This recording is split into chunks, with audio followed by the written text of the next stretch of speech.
Dario, firstly, team news ahead of West Ham away on Sunday, please.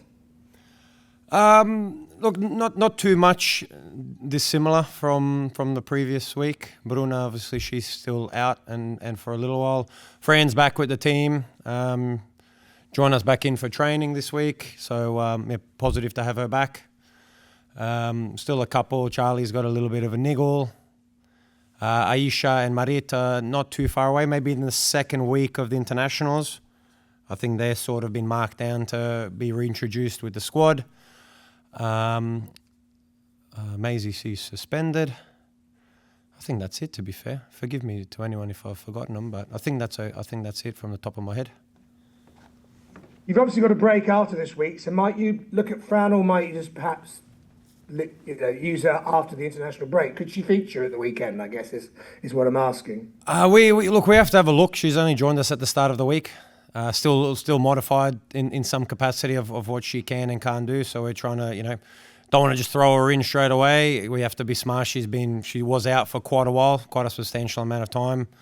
So we know that we have to be, she's put everything into her rehab, which was, shows the professionalism, not just the quality that she possesses, but it shows why she's been at the level that she's been at for such a very long time, and she's still displaying those levels even before her injury. I thought, she was starting to really find form, was a very key, very important player for us, and then, how determined she was to not let that setback set her back, funny enough. And, she just grinded in, and she's actually ahead of schedule, so by a couple of weeks, so that's just, massive news for us, and it's a good role model for us to have within the change room to show, not just on the field but off the field, and also in the tough times, which I'm sure it was in the last 3 months, watching everyone play, and she's missing out. So she's done all the right things, and she's not too far away from getting her rewards and being back out on the pitch.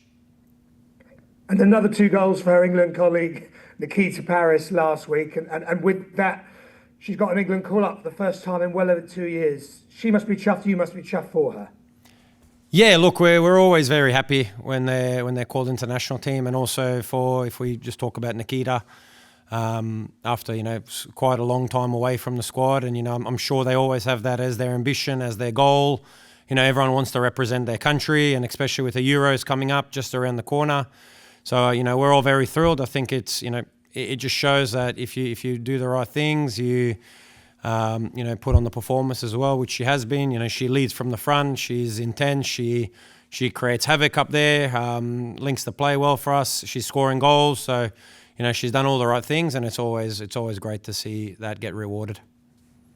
And when you arrived, you told us that you wanted to make players like Fran and Nikita better. Is there anything perhaps you feel you've added to Nikita's game or helped her refine in herself since the move down from Manchester?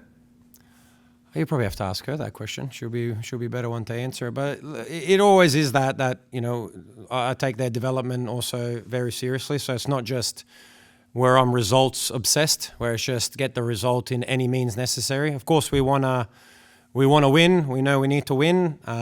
It's not completely a development league, but if we can get every individual better, and then if we can get every, say, unit better, and then as a collective, we also all become better. So I think, both have improved. And probably a good question to ask them. They'll be able to answer that exactly how it is. You talk about development. It's been a few weeks now, isn't it, since the appointment of your father, Dario Vidosic, as head of the women's and girls programme. How's that working out? No, look, really, really good. So a lot of positive feedback from the academy coaches as well. So he's helping them a lot with, meetings and taking them through principles and training methodologies and how to structure training sessions. And then also he's given us a helping hand also with the women's first team.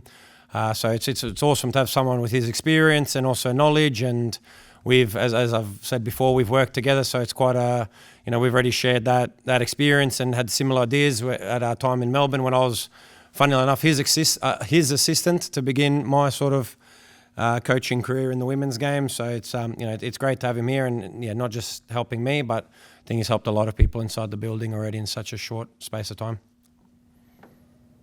Action again on Sunday, West Ham away. You beat them, of course, in November.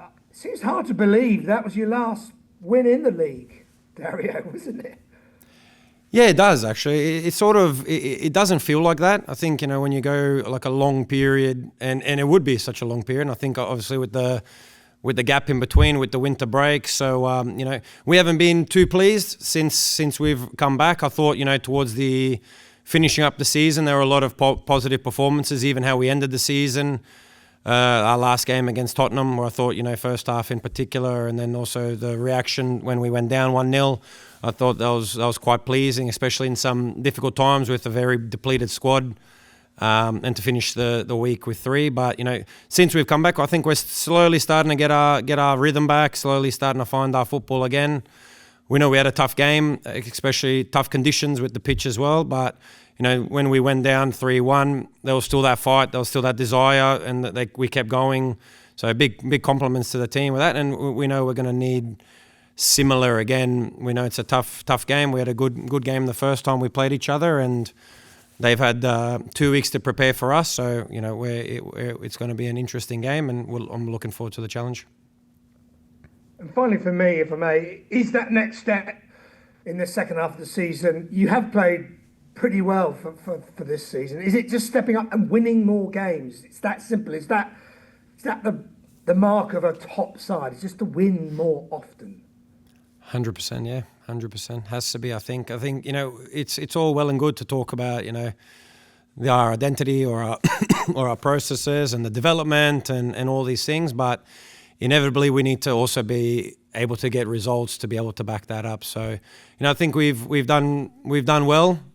Games we haven't done well that we know we need to improve, especially since the winter break. But it's been a very congested sort of section that first few, and it didn't help having the first game cancelled, so we couldn't get that first game to get us going before we had all these 5 games in 2 weeks. But now that we've had time to get back on the training pitch, we're welcoming more numbers back. So even though even with the 1 month break, we had players coming back that were injured, so it ended up being almost like 2 months since they'd played a game. So I think it was always maybe where I was probably a little bit critical when I reflected upon it. There's been times where we've had some that we've had to sort of put in and haven't played football for quite a while, especially with that winter break included. So probably took us a little bit extra time, but now we're starting to find that sort of groove a little bit. And, we want to put on a good performance. We want to play our football. And then if we can do that, then we give ourselves a good chance to get the result, because, again, the result's never guaranteed. But,